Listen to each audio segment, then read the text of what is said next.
Hello and welcome to another edition of History After Hours podcast. This is season 2, episode 2. That's right.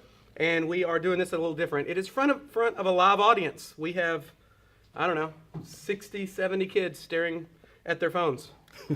But they are in front of us, and they are vaguely listening to what we're saying. So, so we do these every now and then, maybe twice a semester. We bring our classes in here to hear us ramble on about different topics, and hopefully some brave soul will come up and give us topics or have questions for us to ramble on about. So, my name is Kevin Pumphrey. With me is Ron Franklin. And also John Mark Pierce. And we are all history teachers, and that's why we call it this. So, let's ask what anybody got anything to start off with? Anyone at all? Oh, don't Wonderful be shy. participation. Put him on the spot right away. That's the thing. Right out of the gun. Oh, hand. Here we go. No, come up. You got to come up. Okay, we have a student walking towards these mics.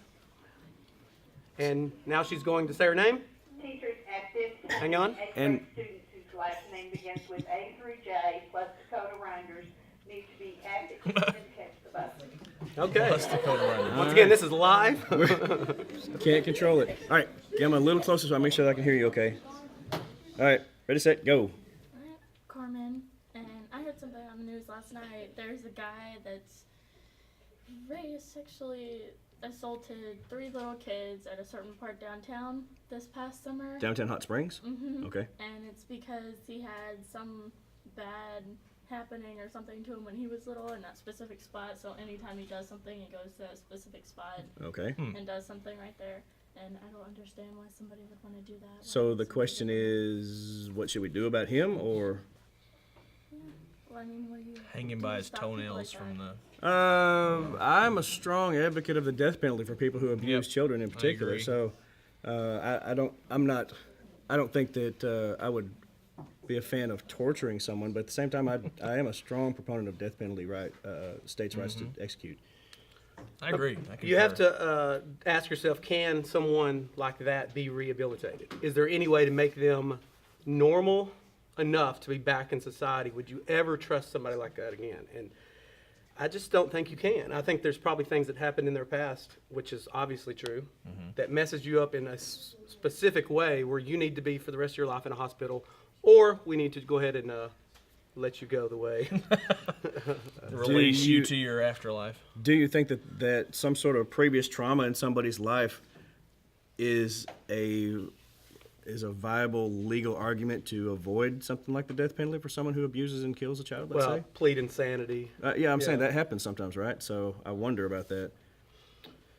Yeah, I mean, obviously, how did it happen to where this could repeatedly happen? Did it happen right in a row and then they caught the guy, or did they catch him on the first one, let him back out? That happens. Repeat offenses happen way too often. And, of course, this brings up our prison systems.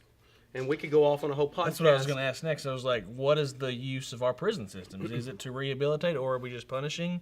Because I think it's proven, I think we can see in our society today that our prison systems aren't working. We are leading the world in the most incarcerated people, Right. and yet we also repeat offenses. People get sent to prison for a certain amount of time. Nothing helps them generally. I mean, you hear every now and then about somebody learning how to box. You hear about people getting their high school diploma in prison. Yeah, I mean, some things can happen, but generally speaking, there's very little rehabilitation.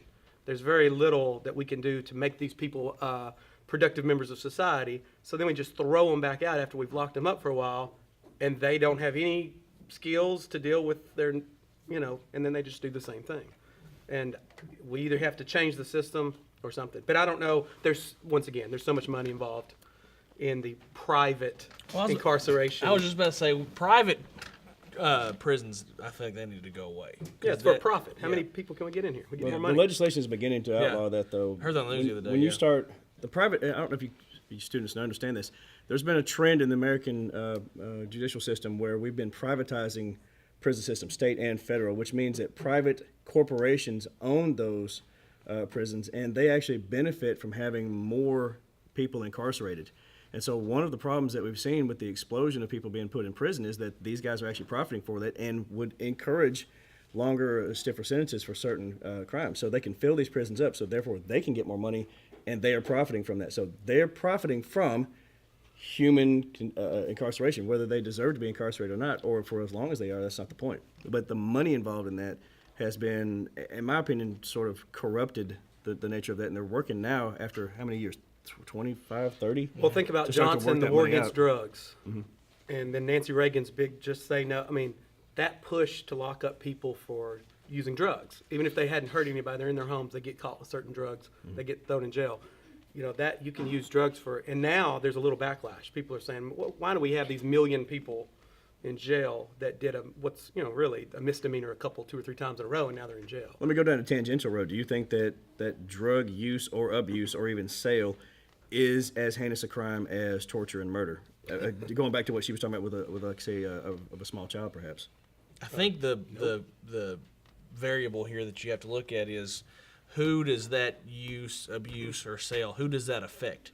If it is just affecting yourself, it's probably not as serious of an offense as a torture or a murder or a rape or whatever. But if that takes children and sends them down another road, I think that takes you into a whole other dimension Or of if children seriousness. live in a home where the Right. parents are abusing substances and they're not being taken care of, that's obviously Well, something I to would be say dealt that's with. almost as equal. in This a is way. where do you draw the line comes in. You have to draw the line somewhere.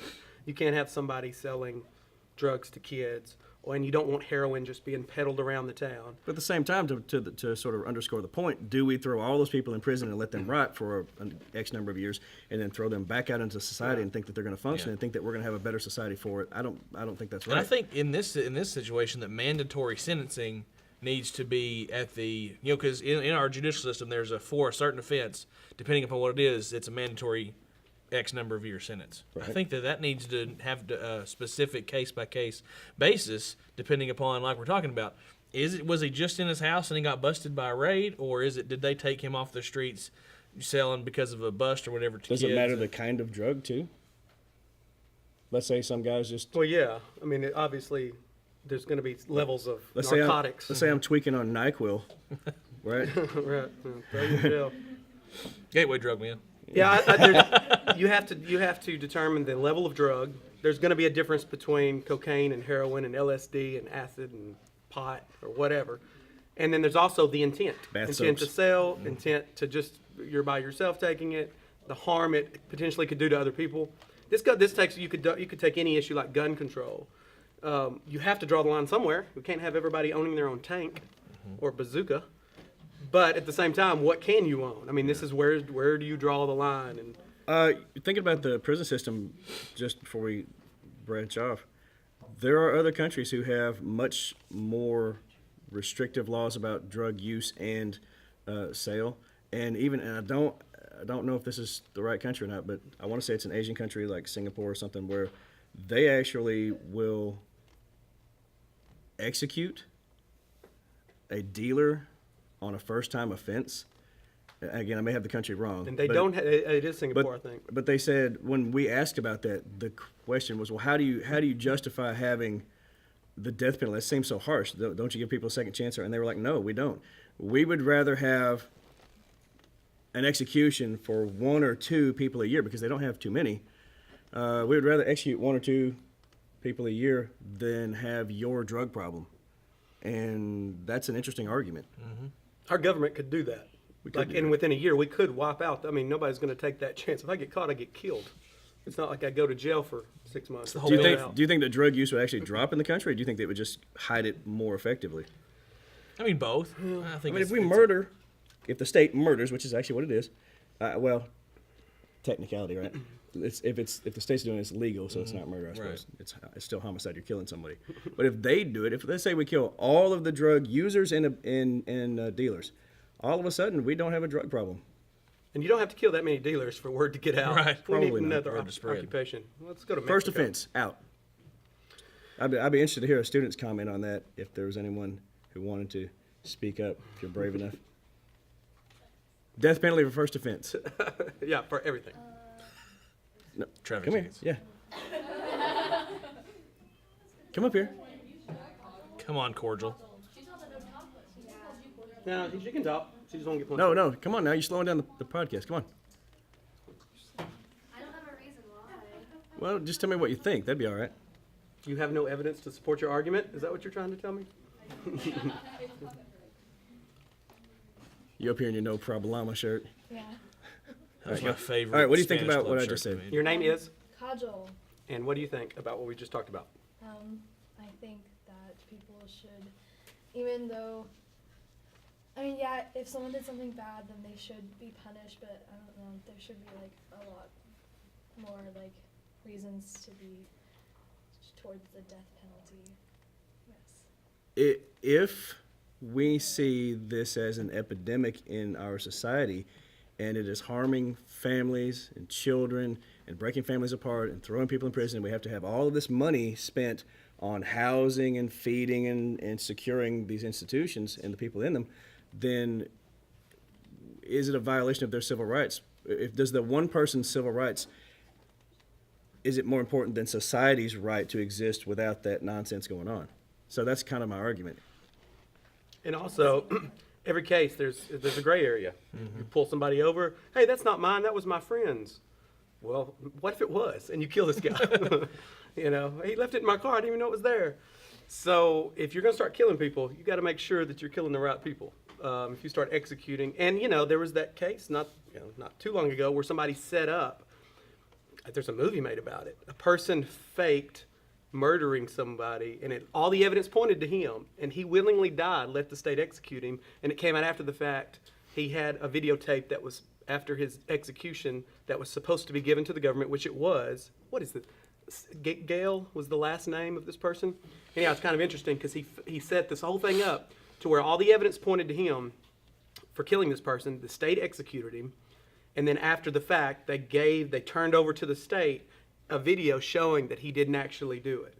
And he did that because he was so against the death penalty. He wanted to show that the state could make a determination for death and be wrong, and then that exists. And we know that's probably happened. I feel like there's a better way to prove that. That seems It's a little drastic. wow. Something David Gale, I believe is his name. Y'all call me out if that's not true, or if that movie was fictional and in my head it became real. I don't know. That's like the ultimate performance art, I suppose.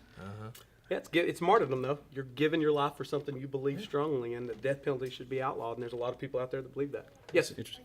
No, come up. Huh? Huh? Oh, you're saying Is that a David true, Gale? Anybody know if that? Some of you have phones. Look that up real quick. See if that's a true story. See if it's a true story. First of all, it wasn't just a movie with Kevin Spacey was the main character. Kevin Spacey. I just thought it was an interesting movie. All right. Are you commenting on this topic or? It's actually, yeah, well, it's kind of a Okay. question. All right. Go ahead. Say your name. Name? Hi, my name's Thea. Get closer. I'm barely picking you up. All right. Now say. Hello, my name is Thea. Okay. Go. So a bunch of people use marijuana for Right. actual medical uses, you know, that they spend their to go on throughout the day, or if they have such a injury, or I don't know, it's you know what I mean, Right. Medical marijuana. Right. Okay, so what are you supposed to do about that? How do you get rid of marijuana if there's still people who need to use it? Well, you mean why is it still illegal? Is that what you're asking? You asked what would happen if we made with the death penalty Mm-hmm. for the people here in the U.S. You know how you have that one Asia country. What? And you said what would happen here? Well, what about the people who use it for medical reasons? Then in that circumstance, if it's being used and prescribed, that's a different scenario than someone abusing a But, drug. I mean, I feel like it'd be obvious that that person would abuse it for the reasons as, you know what I mean? Well, let's talk about the medical marijuana thing. I think in general, and then I'll tie that in. I think That's it's what a issue question 7 now. on the ballot this election. Is it 7? I think it's 7. It's soon. Arkansas is going to vote on. There's actually 2 medical marijuana bills, and I don't know the difference between the 2. I need to look. It's interesting how marijuana gets its own category. This is what the debate. But you just take prescription drugs being abused. I mean, how many people are doing that? That's probably more prevalent. Yet that's never focused on. Probably because That's it's 'cause big prescription. pharmacy you're lobbies messing the- with pharmacy yeah. companies that make billions off of that. Yeah. You don't hear about that in the debates. I'll talk about this, I guess. One of my really good friends, we referee football together. His name's Blake Crawford. He's running for JP of District 3 in the county this election. Anyway, he's a huge proponent for the legalization of marijuana in terms of medical usage. Now, I'm not going to speak as an expert as he is, because he's got all this to back it up or whatever, but he has a bunch of research and specific, human cases as to which this, whether it's cannabis, the oils in cannabis, or just use of marijuana in general has been proven to make people better. Like I was looking at a legitimate article yesterday stating how a little girl lived in Texas and she had like 100 seizures a day, basically nothing. She could do nothing all day. They moved her to Colorado. She started taking cannabis oil pills, and almost immediately she was a normal functioning everyday little girl. I'll tie in with that story because when a guy that I graduated high school with was diagnosed with leukemia about 5 or 6 years after we graduated, and he fought leukemia on and off for 9 years. Went through several bone marrow transplants, and actually was in medical journals today as an oddity for having lived through that process that many times. And part of the side effects from his treatments were extreme nausea and weight loss. And it would have benefited him from, according to the research, because cannabis has a soothing effect on the digestive system. It can decrease nausea, and he could have possibly been able to, at least instead of saying, was he sort of knocked out of his mind and didn't feel the pain? That's not what I'm saying at all. But I'm saying to ease that suffering while he was going through those treatments, and maybe he could have strengthened himself more because he could have kept food down more easily. Then I can see an strong argument for that. Yeah. But at the same time, I think about places like Colorado where they're dispensing prescriptions almost as fast as the cannabis itself, and anybody seemingly can get one for any particular reason. I have headaches. My finger hurts a lot, so let's prescribe some cannabis. And that, I'm being a little facetious, but at the same time, it's sort of like that. I've heard law enforcement from Colorado actually speak on that, and so and that's becoming a problem for them too, because now we start seeing things like people driving under the influence of this substance, and they're not able to control what they do and where they go, maybe as well as they could. Well, it seems like the trend is coming. Well, what I'm saying is that now unless you really are very much controlling the prescription aspect of that, then I don't know that we're actually benefiting society in the long run. But once again, once it becomes prescription related and people are making money off of it and Right. taxing it, it becomes a whole different thing than just an illegal drug. Do y'all know how marijuana got illegal in the first place? You just grew up in a world where it's illegal. I say this occasionally because I didn't learn it until just a few years ago, but apparently there was a famous newspaper guy named William Randolph Hearst in the early 1900s, and he was a big newspaper guy. This is the guy who printed newspapers in New York, largest newspaper, and this is before radio and television are kicking off. And so apparently they found out that hemp, the non-psychoactive part of the marijuana plant, apparently you can produce paper, clothes, as you know, some of you know that, a lot easier and quicker, because you can take a marijuana field and redo it every year, whereas trees take a while to grow. So he was at the point where this push was starting to come, and he was going to have to take all his paper factories and spend millions transferring that to hemp. So you're right. Not only did he have the newspapers, but he actually owned the land where the trees were being harvested to create the paper in the mills that he actually owned. So he had this whole monopoly and tons of money that was at stake if hemp production continued. And so he started, because he owned a newspaper, who knows if he wrote them, but he had people editing and writing these stories about how there's the African Americans and Mexicans were raping white women when they were high on this drug called marijuana. They didn't even call it marijuana before this. did he want to build a wall? I think he wanted to build a wall. He wanted to keep them out of the country.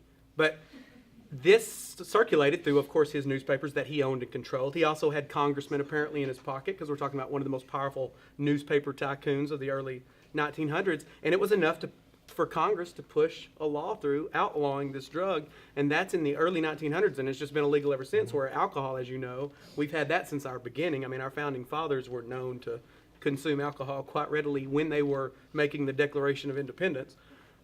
We have their saloon tabs on that to see how much they just spend an incredible amount of money on alcohol. So alcohol's always been with us, and the one moment in history where we tried to stop it, it's not going to work. When they had to repeal it, but that's why it's illegal. It's something interesting to think about. It messes the way my mind's working as we're discussing this. Think about today. Let's take that scenario first and how he basically manipulated the system for himself. Is there, and if there is there a system today or a major political leader or newspaper person or any media person controlling something that we're doing today? If so, what is that? or are we blind to it as they were then? Oh yeah, I would say energy resources, coal and oil, gas, right? They don't want. Electricity in There's a general. lot of lobbyist money from those companies going into Congress to avoid passing legislation to encourage clean energy type things or renewable energy sources. What are the top reasons that Americans die each year that are preventable? Simply by choices we make. Car accidents, tobacco. Those are in the top, it's got to be in the top 2 or 3, but you never hear politicians talk about that. You never hear them talk about we should really get people to quit smoking because it's killing thousands and thousands every year. It's causing all sorts of problems with babies and whatnot. And you never hear people talking about automobile accidents because that messes with the oil companies. When there's money involved and politicians have to raise billions of dollars to get elected. By the way, this takes us to, did y'all hear what just happened? They overrode Obama's veto. That's the first time in his whole presidency that they've 9/11 overridden victims his. can now sue the government of Saudi Arabia because the Senate overrode 2/3 vote. Very hard to do. First time it's happened for Obama. 9/11 victims' families can sue the government of Saudi Arabia.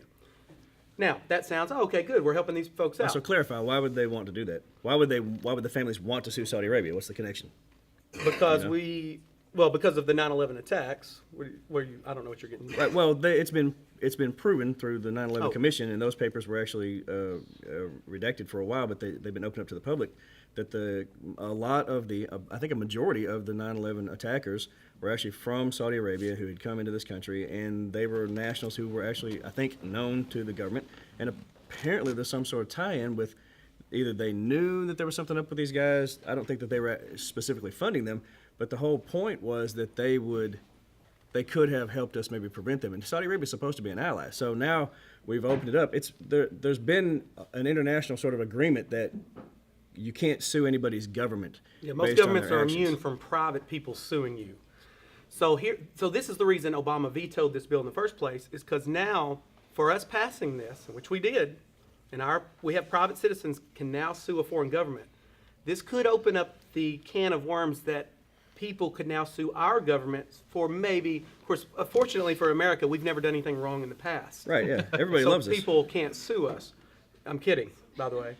This opens up America to have people sue our government, and the Republicans now, after passing this thing, are now standing up going, whoa, we didn't know what it said. We should have read it. Obama should have been more clear as to why he vetoed it. So they're trying to backtrack.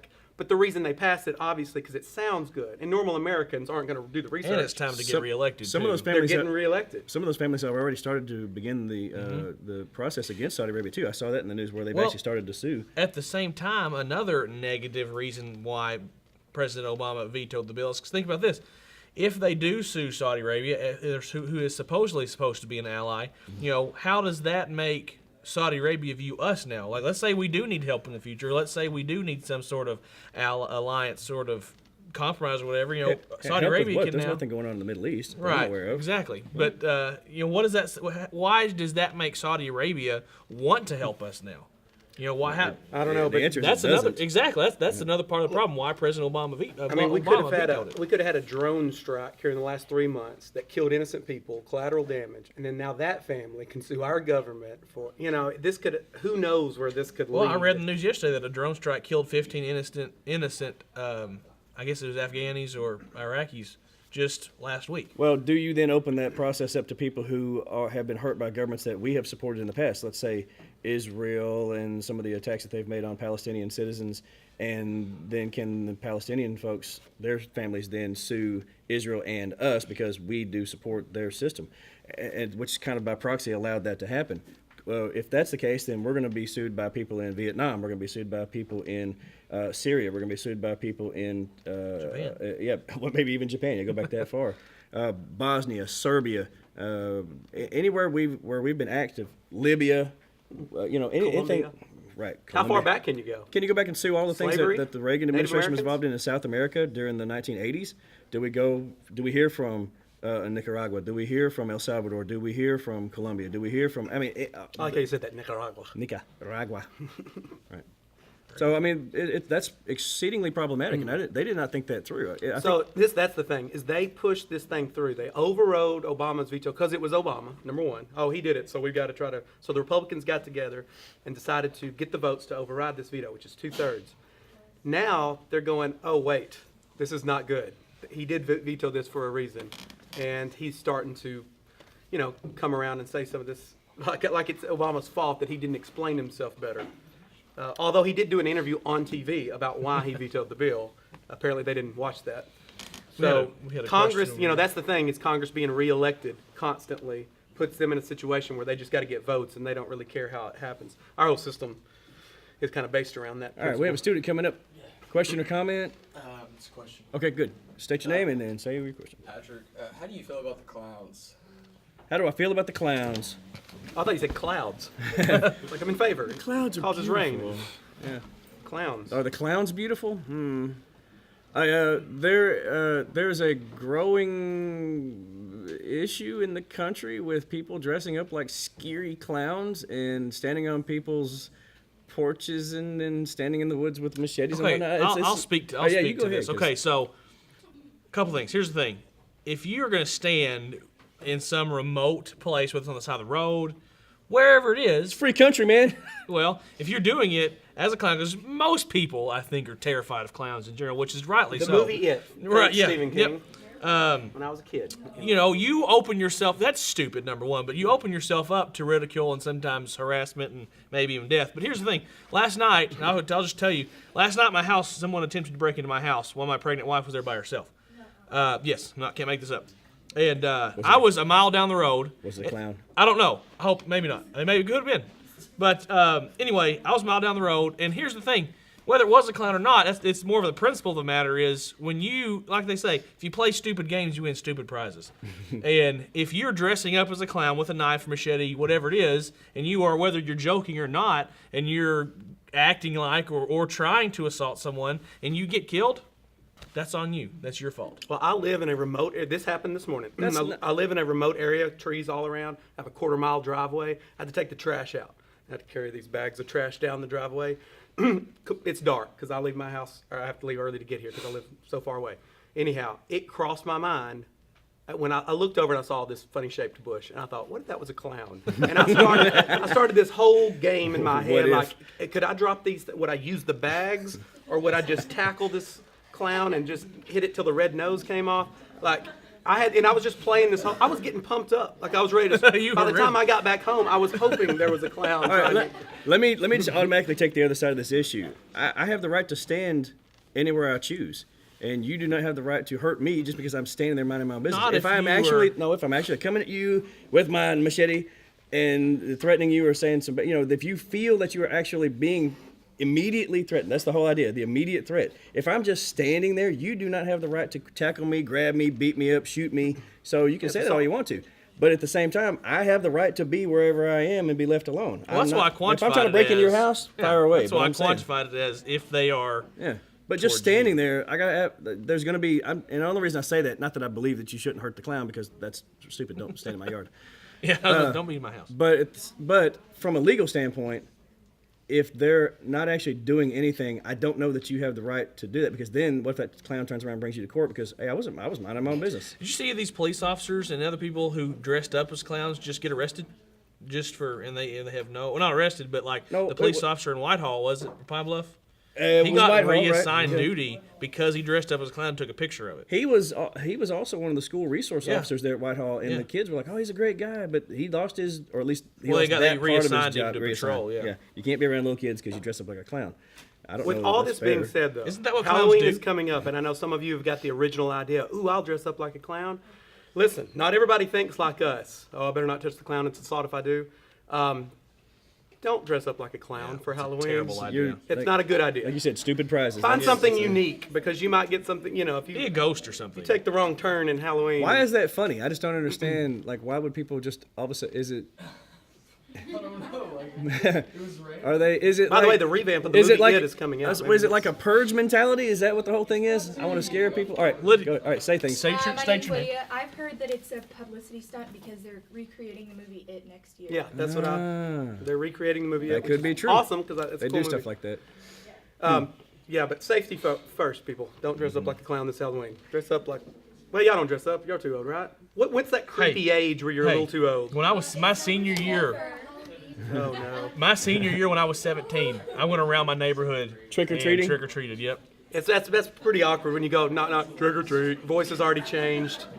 Yeah, that's not. No, you need to cross that line and go to once you start hosting parties rather than going around door to door, like knocking little kids out of the way. Yeah, it's all weird for a dude. Stepping on people dressed like he's already My got a Little 5 Pony. o'clock shadow, and he's going up, ding dong. Yeah, give me my candy. Let's go. I think what made it Come on, okay. people. I think More. That's I not enough. got several stops to make. Let's go. Pick it a up. couple other already. houses to go to. Yeah. I think what made it okay for me was I had trick or treat at those houses since I was like 4, and so they knew me. I think that made it okay. Oh, yeah. All right, we got about 5 minutes left. Any other topics you want us to cut through before we end this thing? Questions about anything? Huh? No, come up here, hurry. Somebody.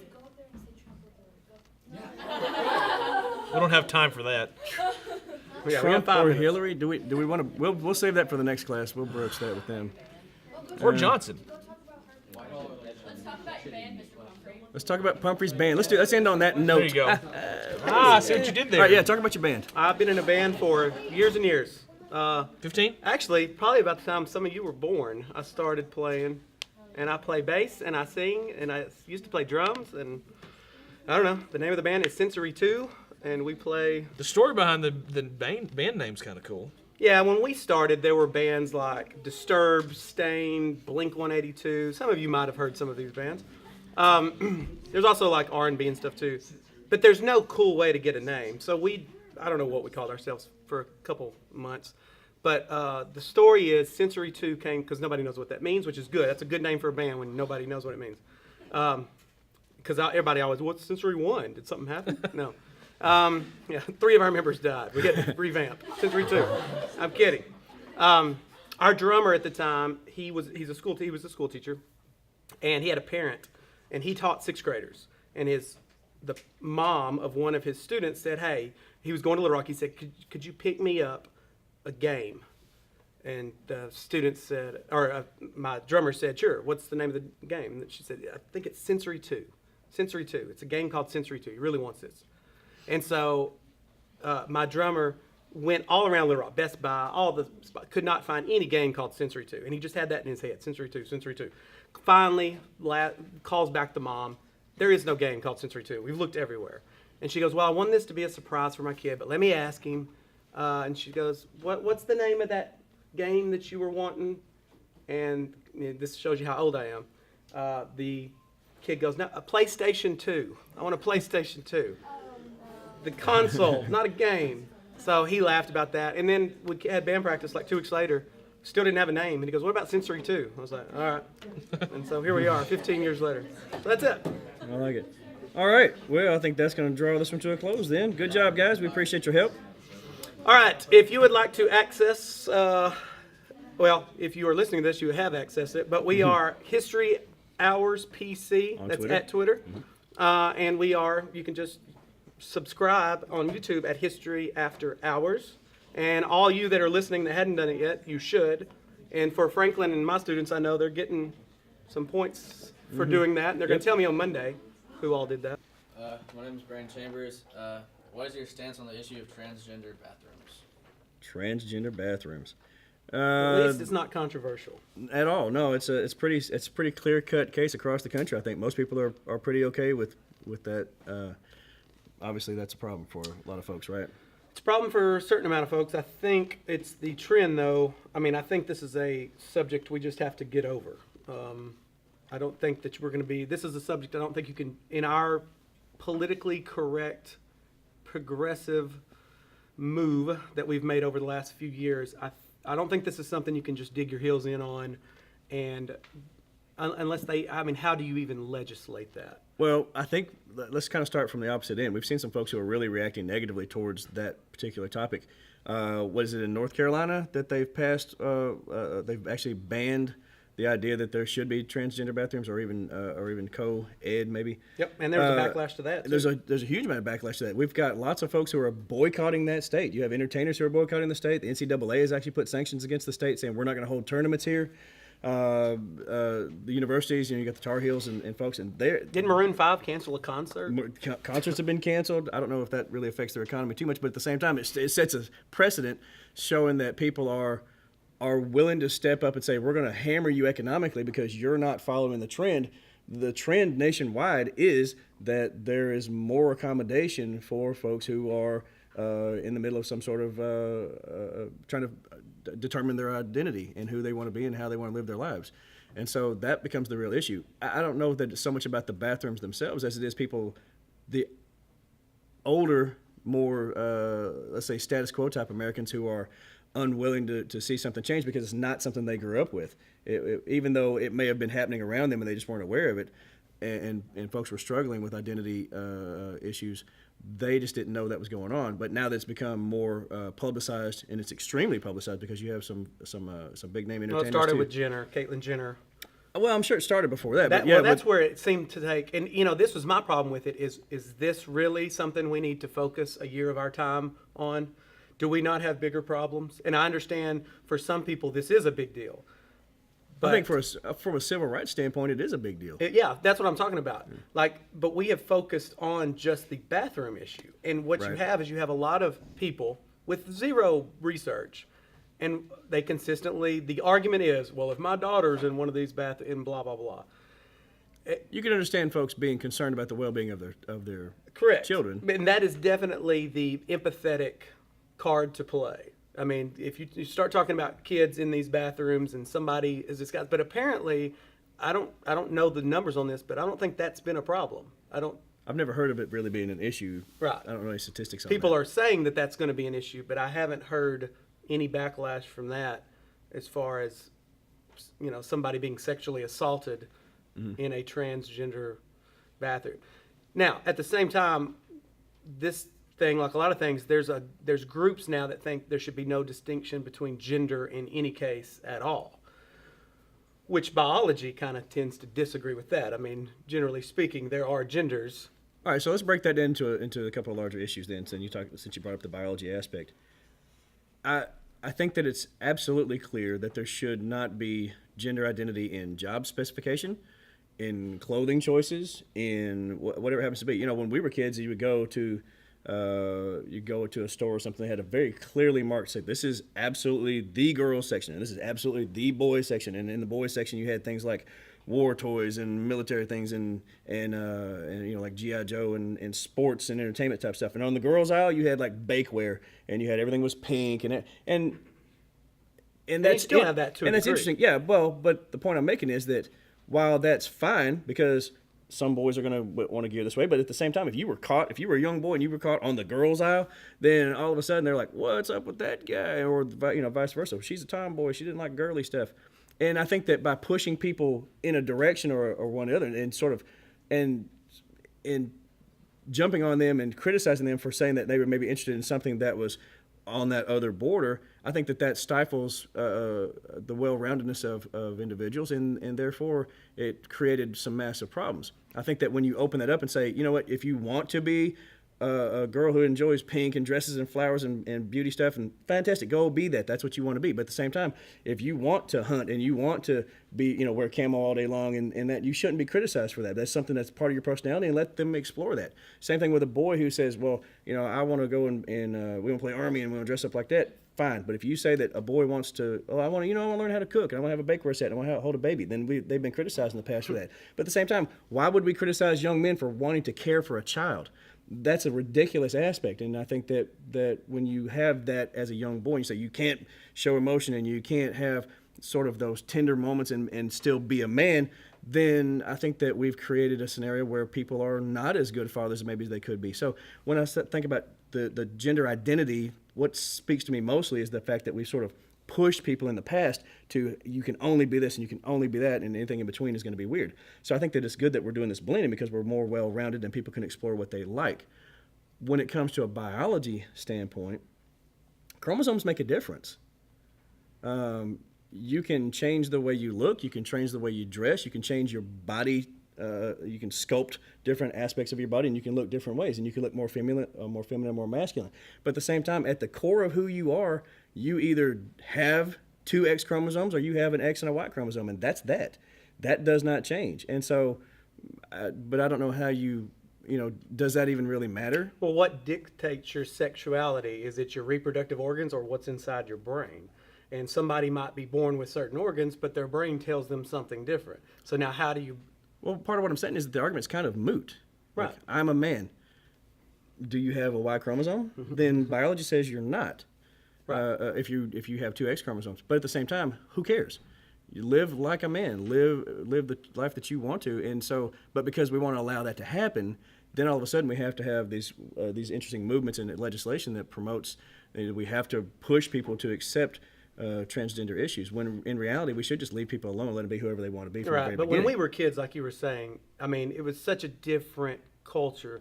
People that were homosexual, especially here in this state, or maybe transgender Well, there was a inside their time when brain. it was actually a crime that could be punished. Right, and people didn't. Oh well, just think about in history how many times people were jailed or prisoned or put on medicine. Turing, the famous scientist that basically game theory and came up with the enigma. Is he? He was a homosexual, and the British convicted him of that and put him on medicine that made him unstable, and eventually he committed suicide. Well, the at same the thing. Age of 41. We do a similar thing. We have legislators and presidential candidates and running mates who are suggesting that. I'll just give you a big, for instance, Mike Pence, as governor of Indiana, has promoted the idea that you should push people who are homosexual or transgender into rehabilitation programs where they can be retrained not to be gay. And that's a very dangerous moment, because then it's almost like we're reverting back to some of the torturous behaviors that we've seen throughout history, trying to force people to be something that they're not, or create a system where we're going to punish people for trying to pursue different aspects of their lives. So in a civil society in which we live, where we do have civil rights, I think that's a completely asinine thing to do and say, and I think it's a dangerous precedent. Yeah. And I think we're getting, and all of this has changed so quickly. We're talking like a decade. This is all just came along. And I think a lot of people are getting to the point where it's like, okay, as long as you don't hurt or affect anybody, in a negative way, do what you want to do. And I think that's where it's going to end up, probably. Do you think that someone changing gender or deciding to be that they have a different direction in life than what is considered, and I'll use air quotes here, normal?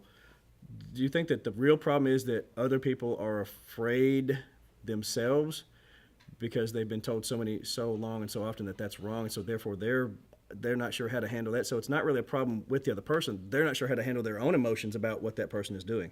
Well, yeah, it probably goes back to their own morals and their own religious beliefs, and that maybe they feel like it's the degradation of society in general, and our culture's going to, it's what they're having to obviously deal with it, a different way. I think we've covered this topic, though. Yeah. We don't have the solutions up here, but we're just history teachers talking about it, and I think it's kind of went away, though. I mean, I haven't heard much about it here in the last few months. About last year at this time, everybody was talking about it, but it's kind of like pushed aside now. We had to have meetings here at school about what we were going to do and how the legality was going to work, and what type of, going back to the bathroom thing specifically, Brandon, the answer is that we will follow the law. And I don't care how anybody feels about that, we'll follow the law, because that's the right thing. That's how our system works. And we'll protect people who the law says needs protection, and how we, like, if somebody has some personal issue about that, then they have to deal with that themselves. So. Okay, let's move on to another topic, because good grief. All right, awesome. Come on up. That would bog us down for a podcast. All right. Okay, great. Say your name and what's your question? Hi, I'm Angel, and should the drinking age in America be lowered down because those of Italy are learning to drink at 16? Thus, they get to learn the effects of alcohol, and the tendency of drunk driving is lowered. Meanwhile, that in America does it at age 21. If we were going to lower it, what is your opinion on the age? 16, like you said, for maybe Yes. European countries? Okay. How old are you, by the way? I'm 16.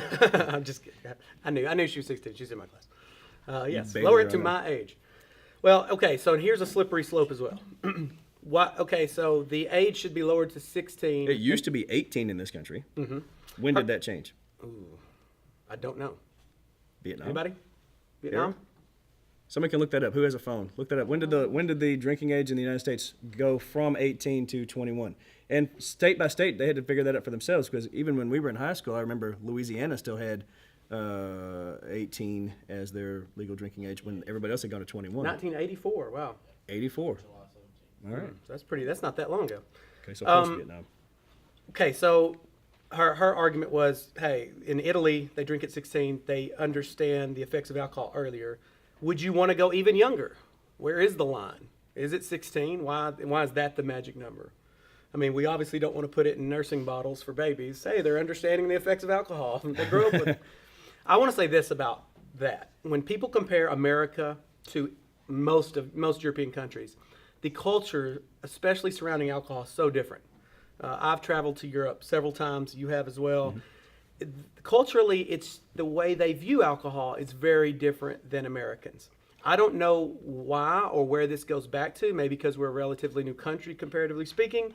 Maybe because we went through our prohibition years. It's all about the temperance movement, and I think we brought this up slightly in the last one. Like, even the founding fathers themselves, all of them were brewers.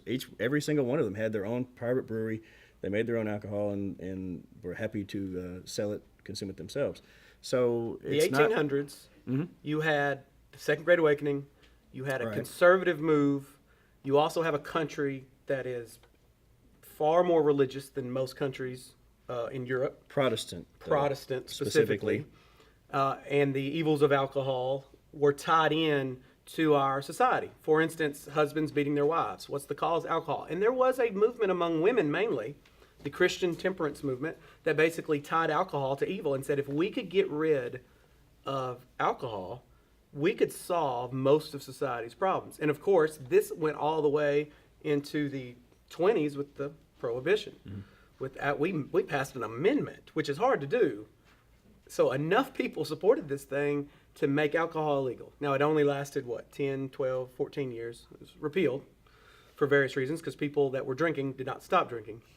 But for whatever reason, our culture is a culture of not being able to handle our alcohol, binge drinking, and driving. We are in a country that is so huge, you drive everywhere. You can't, like in Europe, these countries are small. You know, some countries in Europe are smaller than a lot of our states. A lot of people don't own vehicles either. They may be walking or riding bikes, and so maybe that makes a difference too. And it depends on if you're in the city or out of a city. But where we live, I mean, you have to drive to survive. So when you throw alcohol in the mix, that makes everything dangerous. But I think part of her question though is, would we do a better job in this country of handling alcohol consumption and sort of the rules and regulations because there is a responsible way to consume alcohol. Do we not drop it to 16 because we, as Americans, aren't necessarily as mature? That would be the argument. Driving at 16. We take a long time, and we let our children grow up at a slower pace maybe than some other places. I think that our average 21 to 22-year-old is emotionally and intellectually comparable to 16 and 17-year-olds in other countries. So maybe that makes a difference. We don't grow up as quickly as maybe some other folks. Physically, yeah, but mentally and emotionally, maybe not so much. So we like to hang on to these childhood delusions, saying, "Oh, I'm going to stay a child forever." Well, no, you're freaking not. You're going to have to grow up sooner or later. But we postpone that moment where you actually have to launch yourself into adulthood. And I think that until we change that, maybe the addition of alcohol into someone's life is not going to be something that's going to be productive. Do you think it has to do with the baby boomers, the post-World War II generation, that their parents had sacrificed so much that they wanted to help their kids? So you have this coddling of our youth. I think it starts there where maybe you don't have in other countries. Because I remember hearing this so many times, and even from my great-grandparents who lived through the Great Depression and World War II, where they said, I worked my butt off to make sure that my children didn't have to work as hard as I did, that they didn't have to struggle like I did. They wanted to be, so that you can take it easier, have more leisure time, have more ability to not sweat, and really toil every day to make a living. And so their kids, therefore, didn't work as hard. And then they raised, that next generation raised us, and we weren't pushed to grow up as fast. And then we do the same thing with our children, and maybe we get to the point where maybe Americans believe that they never grow up. I don't know. But I think that's where that starts. I had 2 Arkansas senators visit my classroom a few weeks ago, and this was a topic. Should we lower the drinking age to 16? All right, maybe it was 18. They were both completely against it. And they didn't, they both gave their reason. Their reasoning mainly was you're going to have plenty of time to drink. You don't need to drink at 16. And plus, add to that our driving culture where you start driving at 16. Kids, obviously, most accidents happen when you're 16 to about 18. I assume that's one of the reasons it was raised to 21 in the first place. Because more children were driving? Well, especially guys tend to be more reckless from 16 to about 20 driving. Now, this could have been the culture of the time. Maybe guys and girls are equal now in their, insurance guys tend to be higher, right? Car insurance and things like that. I don't know if that's still, somebody probably knows more obviously than I do. But I don't know. I don't know that lowering it to 16 and allowing 16-year-olds to drink would solve anything because of just our culture. What's another way that we could handle that then, rather than lowering the age? How could we say, because there are, I think alcohol abuse is pretty prevalent across the country. I don't know the exact statistics, but with the number of 12-step programs and rehabilitation centers around, and I think that maybe that is an issue. And I think a lot of people who are underage who are drinking end up having problems with that because they don't know, like you said, the binge drinking is an issue. We'll go party on the weekend or we'll do whatever, and you end up with problems not realizing the addictive nature of that substance and can get hooked and then deal with the ramifications of that for the rest of your life. That is an issue. And as someone who grew up in a home with a parent who had dependency issues, then I can speak to that pretty clearly because I've been through that. I know what the effects are. So how do we do a better job of educating people to the responsible nature of how you handle something like that? Like, you don't hand kids, I would not hand someone who is incapable, for instance, my son, I would not give him the chance to drive at 11 or 12 because he wasn't ready to do that. He wasn't physically and mentally and emotionally ready to drive a vehicle. Can't see over the steering wheel besides. But at the same time, now that he's older, right, perfectly capable, and we trained through, and he went through the practice, and he had to have a license and all those things. Now he's good to go, and he's an excellent driver. But so the same system with alcohol or any kind of thing that's actually legal in the country after a certain point, right? Well, we have to have a standard. Is there like a training program? I don't know how much school can do in education. I don't mean school. I think more home-based. It's going to be parents driven. Like you just said, you wouldn't trust your kid to drive at 11 and 12. I was actually driving at 11 and 12 because I grew up on a farm out in the middle of nowhere, and I was driving tractors and trucks in a field. Now, my parents wouldn't let me go down the highway. Now, this is all obviously kind of technically that's illegal. what I meant, yeah. But a long time ago, I had to. I had to drive. I had to drive the truck when my dad was loading hay bales onto a big hay trailer. So I was more ready to drive than people in a city because I just grew up that way. But the point is, but I didn't grow up around. My parents didn't drink. They didn't smoke. I didn't grow up around. They didn't just throw you in the truck and say, "Here you go." Though you turn 21, and all of a sudden you can drink, free to go. Yeah. But they didn't do the same thing with you. I'm sure somebody had to sit with you and teach us. Okay, this is what this does, and here's how you manage that, and here's this. Right, Was it also this helped. I was about shift? 6 foot tall, and yeah, well, yeah. When I was 12 years old. But you were trained, is what I'm saying. But I was trained, yeah, because I grew up on my dad's lap driving, which is also probably a foreign concept to most of you. So I think it's just how you're raised. Obviously not everybody, it gets to 21 and boom, now I'm ready to drink. Some people can't handle it ever. They become alcoholics, they become dependent, and some people can handle it, could probably handle it fine at 16. But you have to legislate it. You have to put a line somewhere. I don't know that, because for some people 21's not old enough. Right. There's never a point where they need to start drinking. And then for some kids, you probably could lower it to 18 and they would be responsible and fine. It just really, I think, comes back to parenting and how kids are raised. So I don't think lowering it nationally to 16 is going to do anything, except maybe it might cause more automobile accidents. Right. You just pass a driving test. And let's go out to a club. I can drive now. I can maybe see an argument for 18, but I really don't know about 16. Yeah, I could see an argument for 18, but once again, they raised it for a reason, and until I don't know, I assume it's car crashes. All right, let's move on to another topic. Okay. My name is Caleb Frizzell, and I was wondering who you guys think won the last debate. You talking about the presidential or the Yes. vice presidential? The presidential debate. Okay, Hillary won. pretty clearly, actually. Although it's so great hearing Trump say immediately after, I think I won. Really? Were you in the room? All right, let's break that down and see why That was great, that though. might be I love the it. case. regardless of what I was hoping to hear from candidates, and I'm not supporting really either one actually. The reason that I would say that she came out on top of that, because I was hoping to hear true policy. I was hoping to hear real plans for what they would like to do to fix certain issues in the country and how we deal not only with domestic problems and economic issues and then also about foreign policy and whatnot. I was really hoping to hear something substantial and let them really have a clear debate on that. Although that did not happen, right?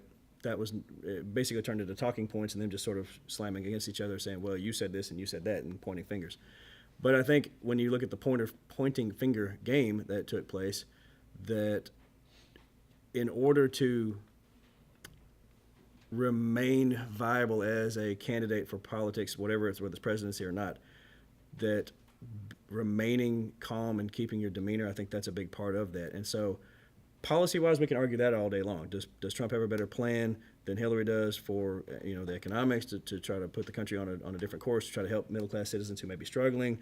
That's something that's a different argument, actually, because we didn't see that come out in the debate. What we did see was Trump resorting to a lot of his bully tactics that he's been famous for in the past. And so when he did that, it made him look shallow. And then he brought up temperament, her temperament. And I thought, oh, of all the people to bring up who has the temperament to be president, that's the last thing he wanted to put on the table, because that's his biggest thing against him is his temperament.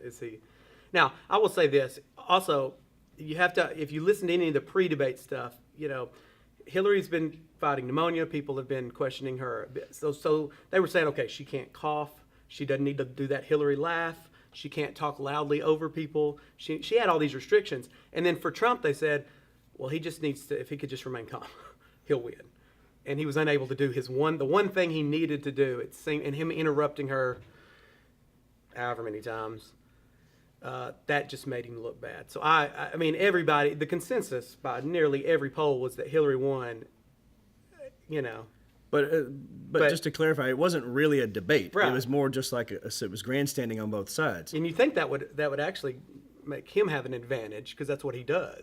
That's kind of his ballpark. Right, but if you're trying to, if your goal in that moment is to try to sway voters who are on the fence, I'm not sure about either one of these candidates. I don't know if I really like either one, like myself. Then I don't think that the demeanor that I saw from the Republican side is really the thing that sort of wins me over. I don't want somebody to be just some ass on the stage and then expect that that's going to impress me. Some people it might. As an intelligent person, it does not impress me. I want someone who is able to talk his way through some issue with calm and reasonable comments. And I didn't really see that from him. Now, at the beginning, we talked about this once before. At the very beginning of that, I thought he did pretty well. He kept his calm, and when he was on point, he's a very good speaker, emotional, got people's attention, and was really I was fairly impressed with those first moments. But as that went on, it just got worse and worse, and it turned into that. He's just unable to ignore any negative comment thrown his way. He just can't. If he could just stay quiet until it's his notoriously turn. thin-skinned, right? He has to get. I mean, how many times did he lean wrong? He leaned forward and say something. No, they talked to him because I've been studying what each campaign's doing to sort of prepare for this next one. We got another one coming up on Sunday, and so a lot of his prep has been, don't interrupt. And it was his first time in that kind of venue. I know he'd been with the Republican candidates on their platform, but at the same time, this is a different thing. One-on-one and a moderator, it's a completely different thing. I hope and that everybody's paying attention, because this is history. I've never seen anything like this. We have one of our most, if you're going to say experience makes you qualified to be president, we have one of our most experienced candidates ever, who nearly could have ran and won in 2008. Mm-hmm. It was just her and Obama against each other, and he's got the edge over her and won. But, First Lady, Secretary of State, Senator. So you have one of the most prepared. She knows exactly what the president does. She's seen it. Her husband was president for 8 years. Versus someone with absolutely no experience in politics, which is also the thing that people like about him. So you have two extreme opposites, right, but they're both hated by the American public. And this, of course, brings up two choices.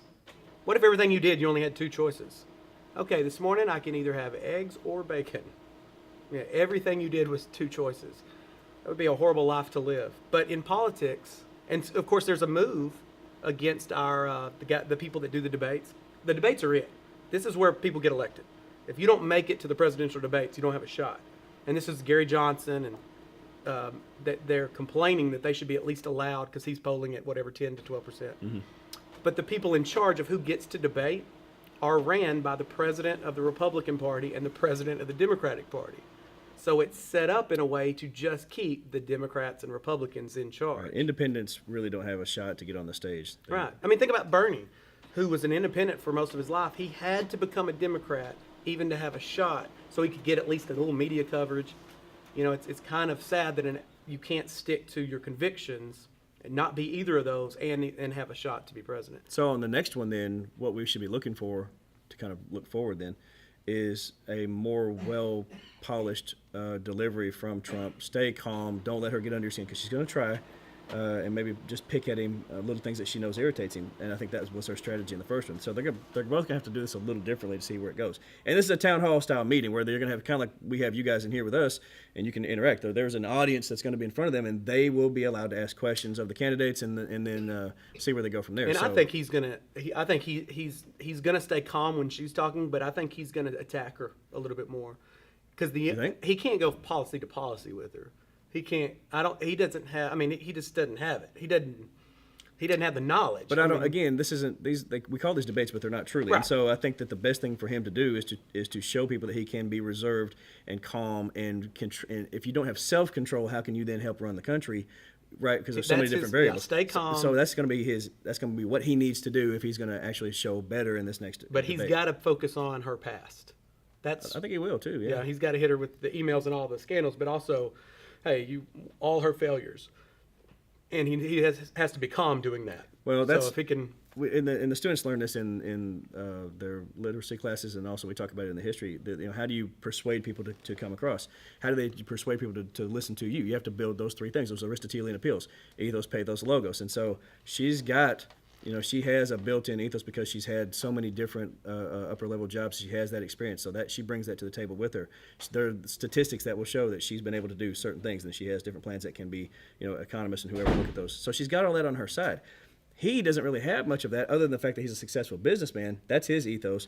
But if he's going to build the other, then he has to really continue to be calm and to get people to listen to what he really has to say that's substantial, rather than just jump out there like a flare that's going to just be really, really bright for a second and then burn out quickly. He can't do that. That's going to be political suicide if he does. Right. This Twitter thing, and it's a shame that he has people that has to kind of watch him with Twitter now. Like he has to have a babysitter because Right. they can't trust him tweeting crazy stuff at 3 a.m. And I don't know if y'all saw the vice presidential debates, which hardly anybody watched them, but nerds like us probably. Yeah. But he was tweeting live during that whole thing, and it's just like, could he not? He needs to show control because one of the big knocks against him is he has the nuclear codes. What if somebody, Libya calls, he's just a bully. Was he going to blow him up? I mean, he's got to be able to control. And then, so when he brought up temperament, I think that's what really lost him the debate. Well, that's when I think so did her too. little Yeah. dance. When he has some interesting ideas, and he is an outsider, and he might be good for politics, at least to shake it up. So I'll give him that. And he's not afraid to tell people no. I'll give him that too. But if you don't show people that reasonable, thoughtful side of you, and again, I think that's what he was doing at the beginning of that last debate. But when he went off into the sideshow circus mentality, that's which where he's gonna attracts lose his to. base. Yeah, but you already have them. You need to attract Right. the other people. Is what I'm Exactly. saying. You need to try to get people to cross over from her to him. Yeah. Tell people why. Really, instead of just being like a jerk about it, really explain to people. That's your logistics part, right? That's part of your persuasion. Here's why you don't need to trust her. Here's why what she's done in the past. Yeah, she has experience, and he kind of did that. She has experience, but not the right kind. It hasn't been. Hasn't really been fruitful in all the ways that it probably could have been. So that's going to be the strategy, I think, and we'll see where it goes. All right, we have about 5 minutes left. So I've got another question. Mr. Comfort, you talked about how a situation where you only have two Say your name. choices. My name's Gideon Drake. In a situation where you only have two choices in each event, I was wondering if you think that our deep inset bipartisan system is become detrimental to our government, and where we have a situation now for the presidential candidacy where you basically just picking who you dislike less. yeah, that's what people have been saying. I can't vote for Hillary. At least this is not Hillary, so I'll vote for Trump, even though I don't like him either. There's not enough choices. Now you've talked at length about a parliamentary style thing. Parliamentary politics is interesting to me because you have so many other choices that are out there. You may have room for 5, 6, 7, 8 different parties, and then you as a voter and a citizen can then pick and choose sort of what is most important to you. And at any given moment, those people can rise up. And automatically, when you get certain electors in Parliament, your people get voted in, and then they will, as a majority, automatically put their boy at the top or girl at the top of that system, so that they can then you can actually run legislation because you're not competing with each other. And if that doesn't go well and the population goes, well, I didn't really care for the way that went, you get another round of elections pretty soon. You replace those people with the next group, and somebody else's voice can come up, and let's try to see what happens here. So you have a much more, it's a faster turnaround, but you also get to see more voices in government. I think it's more representative, actually, than the representative government that we have. So I don't think that we'll ever go to that, but it would be intriguing because I feel stifled as a voter only having 2 choices. And I was pretty clear in the last podcast that we did. My choice didn't get nominated, and so I'm in a weird place about trying to figure out what I'm going to do. I think that's for a lot of people right now. This is just the weirdest election where both are unfavorable. Yet these are our 2 options. One of these people will be president, barring some unlikely event. So it's going to be President Trump or President Clinton. You know, I had thought during the Republican primary that the Republicans should have punted. You know, they should have just let this election go. We'll catch it the next 4 years.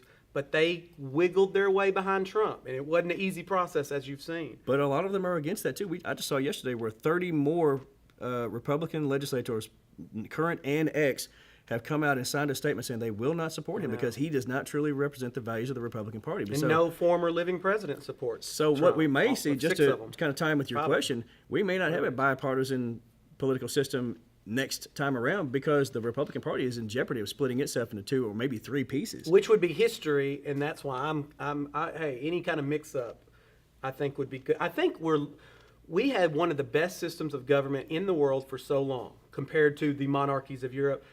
But I think we're getting to a point now with technology and being informed citizens where we might want to think about tweaking this system, this ancient 2-party system that we've had ever since our beginning, really, with just a few exceptions. A lot of voices are being smothered by the fact that we have so much money in these 2 parties that dominate our political system. Well, Ross Perot, as a third party, got to debate in 1992, well before you guys were born. He didn't poll as high as Gary Johnson is right now, but they didn't have that rule in place that you had to poll it like 15% so many numbers, yeah. or whatever. So we could hear from more people, but we don't. The rules have been set against independence because money matters. But yeah, keep in mind, it's all this 2-party monster that we've created. It's money based. I mean, people have millions and billions. I mean, some of our rich corporate America has invested in these 2 parties. Yeah. So both sides. I know sometimes there's this mystique that the Republican Party only represents the wealthiest in the country, and while they have a large constituency of those folks, so do the Democrats. There are millionaires and billionaires and corporations and all kinds of folks who actually are in the Democratic Party and who support it wholeheartedly. And so it's really, I think, for middle class and lower class voters, and I bring middle class all the way up to like say $5 million too. I mean, you can still make quite a bit of money, still be middle class, considerable income. But you're not really being represented the way you think you are, possibly because both of these parties are dominated by big money and big corporate sort of ideas, and the Supreme Court's allowed that to happen. So that may be something that we need to look at in the future about expanding out our electorate and the politicians that can then represent us. Sam, you had one. I want to make sure we get you in before we go. Thank you for that. Guten Tag. My name is Samuel McWhorter, and I was wondering, what's your guys' opinion on what would happen if Germany won World War II? I love the what ifs. History's filled with those moments, right? Okay, now this is something we could probably talk about for 30 to 40 minutes. What does winning mean for Germany? Does that mean defeating both America and England and Russia? Well, I think that we back up before America even gets involved and we say, how much more could they have given to have defeated England before America got involved? Because France has fallen. We've already had the Anschluss, and we've taken over Central Europe. We've got a treaty, non-aggression treaty with Russia, and nobody's going to, they're not coming for us. Stalin actually was very happy to have signed that with him, and we don't want any aggression from Germany against Russia. Italy's on our side. Spain is on our side. And so do you, as Germany, then take every single resource you have? I don't quite understand always why history worked out the way it did in that particular case, because they had tremendous momentum. And is it just because England is separated from them and they had to fly over across and bomb them into submission? Could they have invaded more quickly, because they've been sort of waiting on that? Operation Sea Lion was a thing. They did want to invade England. But I think if England had fallen, and maybe they just refused. That's the point. That Churchill and the whole stiff upper lip and stay calm and carry on, that mentality.